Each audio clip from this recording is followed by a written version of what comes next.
আজ আমি বানাবো মিষ্টির সাথে মিষ্টি আমের আচার।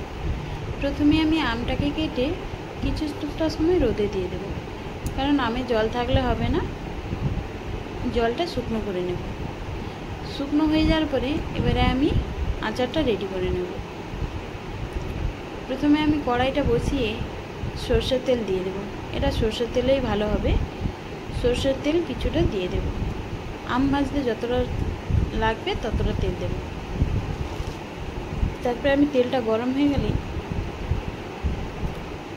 গোটা 5 ফোড়ন আর শুকনো লঙ্কা ফোড়ন দিয়ে দেব।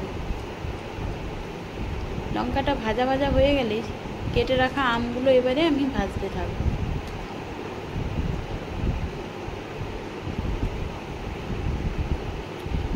আমগুলো ভাজতে ভাজতে হালকা নুন দেব, কারণ এটাতে বেশি নুন লাগবে না, যেহেতু মিষ্টি আচার হবে বেশি নুন লাগবে না।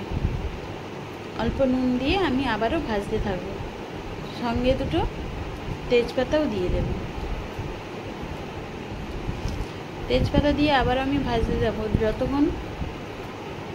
যখন আম লাল লাল হয়ে যাবে, তখন আমি যতটা আম নিয়েছি তার ডবল চিনি দিয়ে দেব। চিনি দিয়ে কম আঁচেই ফুটতে থাকবে। ফুটতে ফুটতে আমি আর একটা কড়াই বসিয়ে গোটা জিরে আর শুকনো লঙ্কা ভেজে নেব।